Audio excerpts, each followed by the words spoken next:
Welcome to Water into Wine, a podcast with Father Charleston Wilson, rector at Church of the Redeemer in Sarasota, Florida. I'm Greer Ferguson, the communications director at the church. Father Charleston is a priest, husband, father of two, Anglophile, sock enthusiast, Motown fanatic, and proud native of Linden, Alabama. Oh, and a wine connoisseur. We're sitting down to chat with him about how to invite more grace into your life, how to develop a deeper relationship with God, and how to enjoy a great glass of wine. We're meeting at the intersection of music, faith, wine, and a good helping of modern cultural references. Put it all together, and we're telling the story of God's love and bringing it to life in a fresh way. Join us right here for casual conversations with your spiritual sommelier. Today, we are talking about anxiety, and we're opening a bottle of wine to start the conversation.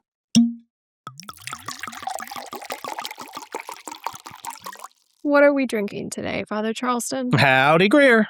Today we are having Chateau Montelena from 2022. This is 100% Chardonnay from Napa Valley, US of A. We're sort of continuing from episode 16. If you go listen to that, we're featuring wines that were part of something called the Judgment of Paris, which I explained in perhaps gross detail, over detail in episode 16, but took place 50 years ago on the 200th anniversary of the U.S.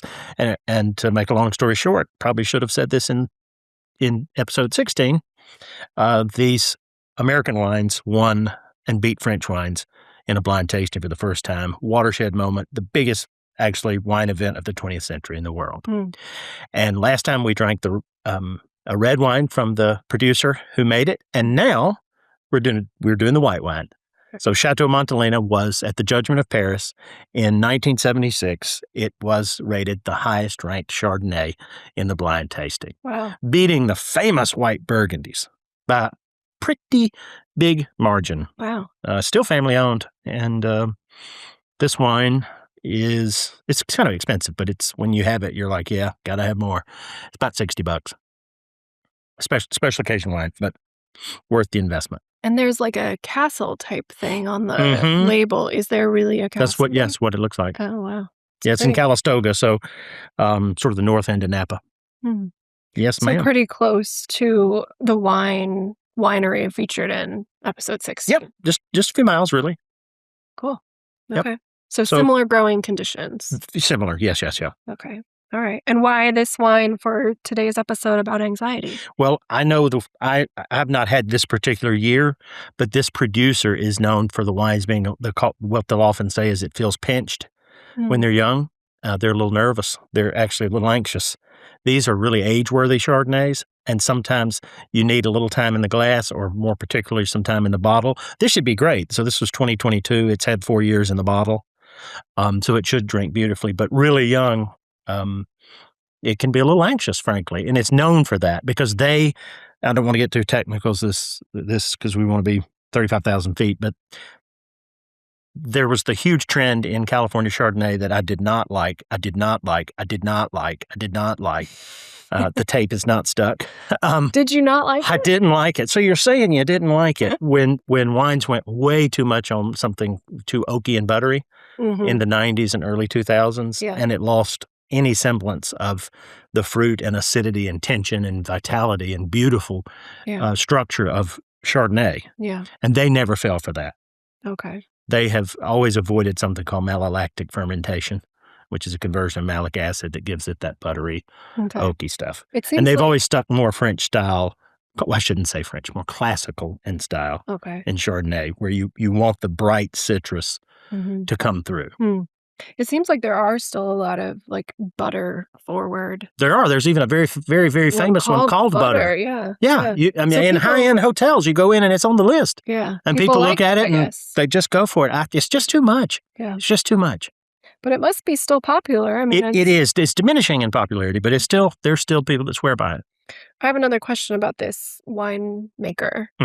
It says also on the label, established 1882. It was, but for two reasons. It basically was defunct until the 1970s. Okay, so it hasn't been in Napa Valley since. It has, but it just started. I mean, it did start in the late 19th century, but they had issues of phylloxera, which is a vine louse that plagued the world, even though California rootstock was spared that, but they had problems with it still in places.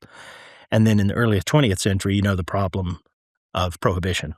So for a huge chunk of time, I see. It made a little bit of wine, but it wasn't making fine wine on a large scale. Okay. That didn't really happen until the early 70s. Okay. 1970s. Yep. Okay. Got it. Yep. Prohibition was really devastating for American winemakers. It set us back 100 years. So 100 years? Well, it took until the Judgment of Paris for American wines to get any attention. I mean, nobody thought you would drink wine from America. And but just because we lost that We lost steam. all that steam and the technical prowess, the investment that was going on in other countries in wine, America didn't have. That's interesting. I didn't know it had impacted it that much. It was a huge, huge thing. And what would you pair this with, food-wise? Well, I think I need to give it a go. Oh, that's right. Let's give it a... We should drink it. Yes, always for that. Beautiful color, nice pale straw color. Take it in the nose. Swirling. Yep. And this is your standard. You can start guessing these. This is green apple lemon curd. There's your two flags of a traditional Chardonnay. Green apple and lemon curd. Floral, maybe a touch of vanilla oak. They use just a little bit of oak to age these, not overly oaked. But yeah. And you do get a little citrus on the nose too, but I'm going to give it a taste.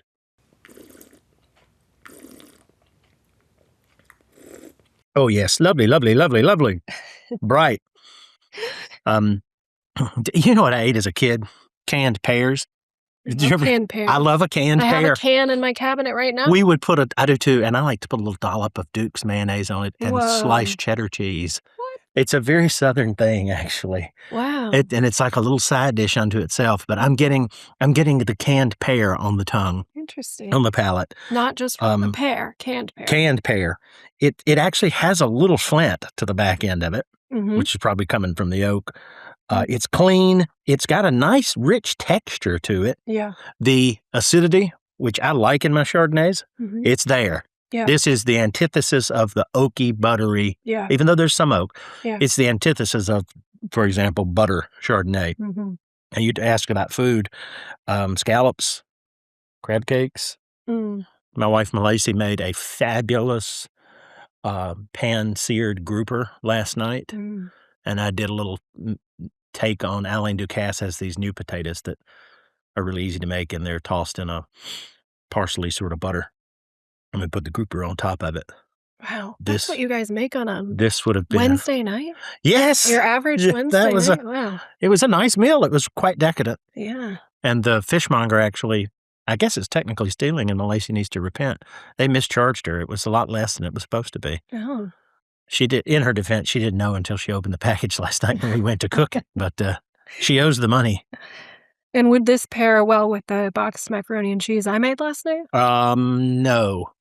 No, well, well, give me a sec, because this has enough acidity to go through. You're talking about like the yellow stuff with the dust in the packet. Well, it was, but what if it was white cheddar? It would really be great. Okay. Because this would go great with Comté cheese, for example, which is a cousin of cheddar. So last night it was the yellow. Yeah. Traditional cheddar. But yeah, traditional. I can switch it next cheddar. time to white cheddar. I mean, this would go with Chick-fil-A's macaroni and cheese. Oh. Okay. Which I think has some parm and something else in it, but I'm a lowbrow now. I don't have to have. You're not. I don't have to have fancy. I'm from Linden, Alabama. People will ask me, I've never mentioned that before, because people hear you've been in the wine business and the restaurant business, and they think you're really snotty. But people ask me, and if the kids are around, they get so sick of it. Well, what's some of your favorite food? And Gus always says, he likes fried chicken, okay? Which is true. I adore fried chicken. We've covered that, I think, on an episode. Yeah. And this actually would be delicious with fried chicken. Yeah. Yeah. The acidity would just be, yummy, yummy. Yeah. Yeah. Chicken fingers. Actually, you could take this bottle down to Chick-fil-A. They probably wouldn't let you. And just really order anything from there, and it would be fabulous. So go do takeout Chick-fil-A, save money on the meal, and then you can buy this nice bottle of wine. You're saving people money. You're saving money. Yeah. Give me enough time and I can self-justify anything. You get tired of it and you think it's fake when I say it would go with a roast chicken, but a lot of things do go with a roast chicken, and a lot of life is hurried. Grab the Costco chicken, grab the Publix chicken, grab the Morton's chicken, take it home, have this with it, and a side dish, and you're in. There you go. It's all you need. It's all you need.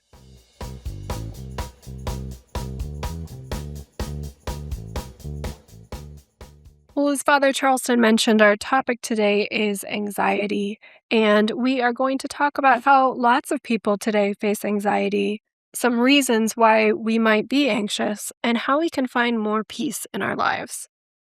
So, Father Charleston, would you call yourself an anxious person? Well, actually, I was diagnosed with some mild anxiety. Recently, I was seeing a grief therapist, which I wholeheartedly recommend. I lost a lot of loved ones in a short span. Really, the 4 adults that shaped me the most in life, I lost within 2 parents and godparents within a 2-year period. And they give you this intake test. It's sort of a multiple choice. It gives them sort of a baseline of how wacky you are, I guess. And I wanted to just pick C. I don't like multiple choice tests. I'd rather write an essay. But anyway, it came back and she said, yeah, I would expect. And she showed on the line and she's like, yeah, you have some chronic anxiety. I'm like, wow, I did not know that. And she said, oh yeah, 90+% of my clients have it. And it's even now you see it on the cover of magazines, the anxious generation. And it's not just people my age or your age. It's by generation. I mean, all the people, Westerners, are just so anxious. I had a man this week at breakfast who outwardly I think of as the most put together, calm, reasonable, successful, handsome, wealthy, everything the world tells you want.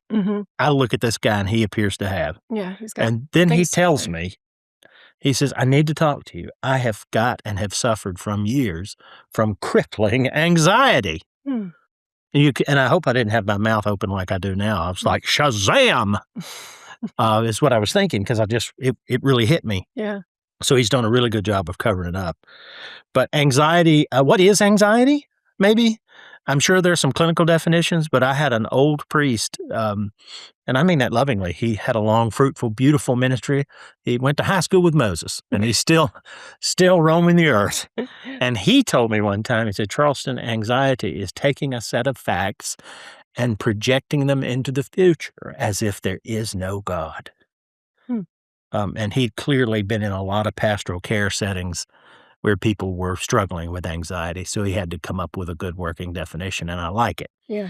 You could also say, I think faithfully and clinically, I'm not trained clinically to deal with it or treat it, but it's probably the most frequent reason that people might make an appointment with me. It may manifest as something else on the appointment calendar, but when we get to talking, maybe when we're planning a wedding and there's stress in the family. Well, we get to the root of it, and it's the majority of the time it's anxiety, which we might also just say is a feeling of some sort of tension, a feeling of unresolved tension, a feeling. And I think it's important to get on the table that it's a feeling because, contrary to Obi-Wan Kenobi, you don't need to always trust your feelings because your feelings may not be true. A rather crude example of that is Churchill with his military leaders who say they had a gut feeling, and he said, well, have you considered it just could be gas? Yeah. So feelings aren't always valid. Or you might say anxiety is not just the feeling of tension, but maybe the simplest definition is worried thoughts. And there's just no sweeter and loving verse in the Bible than from St. Peter, where he writes so beautifully, cast all your anxiety on Jesus. Why? Because he cares for you. I love that. And say it often and pray it often with people. What else do you tell people who come to you and are experiencing some type of anxiety? Well, we do a lot of things. There are saints, music, Bible verses. We pray. We talk about, again, what I've said, feelings that really can't be trusted. We talk about peace through Jesus's presence, because the unresolved feeling or the tension or worried thought may not go away, but it gets transformed when you're aware of Jesus. That guy, I mean, he's the guy that everybody on the boat is freaking out because they think it's going to capsize, and that guy is snoring, sound asleep. And if Jesus is in your boat, in your corner, on your side, and he is, the boat is not going to flip over. No matter how much it feels like it's capsizing, it's not going to flip over. And a lot of this is rooted in the proverbial rat race. And we think if we worry just a little harder, we can manufacture a certain outcome. Yeah. And that's just not true.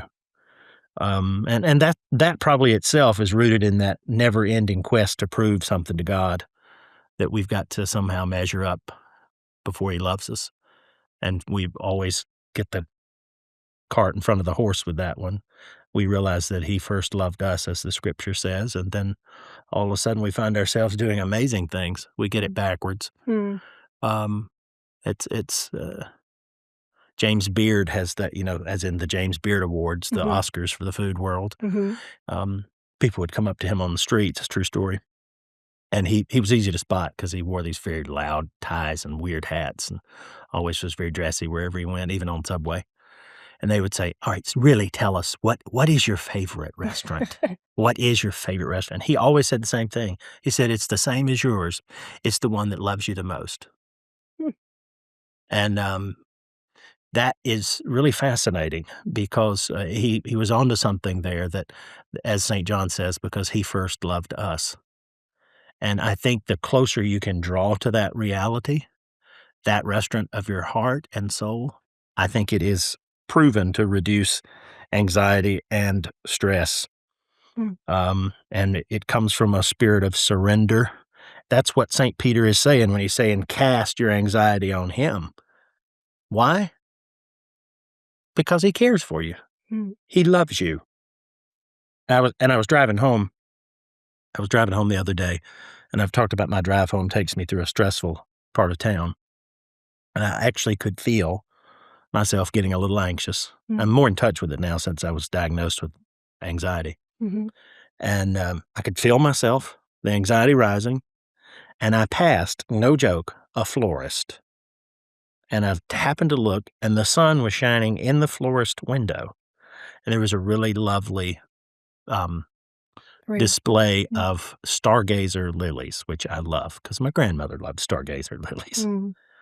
And I looked at that, and immediately I could hear Jesus saying, look at the birds of the air and the lilies of the field. They neither toil nor reap. Which one of you can add a single measure to your life by worrying? And so I had a lived out real world. The Bible came alive in a whole new way on my drive home. And what a great question.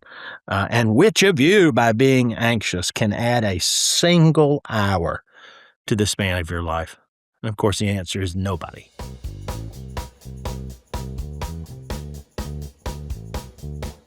Now it's time for a listener question. And here it is. Do you shy away from ordering the house wine at a restaurant? Why or why not? Good question. And I hope you won't be disappointed in my answer because it's yes and no. A cop-out. Yeah, no and yeah. Cop-out. Cop-out alert. Yes and no. If I don't know the restaurant and I don't really know the wine manager, I don't know who stored it or where they stored it or how they acquired it, if it's been sitting by the furnace for 3 years, I would probably steer away from any so-called house wine, which I see less frequently, by the way. Fewer and fewer places have a house wine, strictly speaking. And on the other hand, if I know the person, it happened recently in D.C. I knew the sommelier. He knew me, and I had total trust in him. I got a a lemon pasta dish that was fabulous. Mm. And I said, I really need some help. Can you guide me? And not only was I rewarded with a perfectly paired wine, he picked a champagne, P.S. Remember, effervescence and acidity, your best friend, so it goes with everything. There you go. And he picked one that was a little heavy on the Pinot Noir, which kind of dialed back the lemon. It was perfect. And not only did I love that house, that was their house champagne, he cut me a huge deal on it because I asked his advice. And a little kind of friendly trade-to-trade discount thing going on there. And it was really nice. I got the bill, and I said, you didn't charge me right. He said, no, that's the friends and family rate for the house wine today. So when we go to restaurants, we should just mention your name. Well, no telling what some places, that won't do you any good. The bill might go way up. Yeah, it's going to backfire on you. You know that guy? Get her out of here. So what about when you're at a fast casual restaurant? I guess, would you put Outback in that category, for instance? I love their baked potato. At Outback, it's a salt-covered baked potato. They have a really good baked potato. They do. And I don't mind. They're just plain old grilled chicken breast. Okay. Which would actually be really good with the wine we're drinking. Would you, at a place like that, would you order the house wine or would you avoid it? I don't want to be pedantic, but I don't know if Outback has a house per se wine. I think they just probably have 7 or 8 by the glass. Okay. And they would say all of these are the wines by the glass. And okay. I think the average Outback server is probably not going to have the depth really to go into too much about the wines. So it depends on the place. It depends on the place. Okay. And the program. All right. Well, our listener might be disappointed in that. Sorry, listener. You won't be the first person I've disappointed today, even, in fact. Or even this hour. Even this hour. If you have a question for Father Charleston, you can email it to us at podcast@redeemersarasota.org, and we might just ask it on the next episode. And Father Charleston, do you have any final tasting notes to share about today's wine or any final takeaways about what we've been talking about today? Well, I want to kind of retract something that I said, that this wine, historically, Montelena, is known for sort of anxious wines when they're young or first poured in a glass. This is not an anxious wine at all. This wine has We're going to have to delete the whole episode. Yeah, whole episode's got to get edited. This is a really nice energy with a structured longevity that is just beautiful. And I wonder if this wine has sort of moved from the world of anxiety, because anxiety, they like to say, lives in the what if. That's the feeling of anxiety. It's just constant what if. But God lives in the I am. And I don't know if wine understands God in that way, but something has happened to this wine that it is not a nervous wine. And I think if you and I can consciously and repeatedly move the disposition of our heart from what if and focus more on the I am, we will have less worry, less tension, better wine, better relationships. Thanks so much for joining us for Water into Wine with Father Charleston Wilson. We're looking forward to sharing more grace, more music, and more wine with you again soon. If you liked what you heard, follow the show on your favorite podcast platform. And if there's someone in your life, maybe a friend or a colleague or a family member, who might like to hear this episode, please share it with them. Water into Wine is produced by Church of the Redeemer in Sarasota, Florida. Audio engineering by Reed Corley of the Corley Company. Join us for our services, in person or via our live stream. And learn more at redeemersarasota.org/podcast. That's redeemersarasota.org/podcast.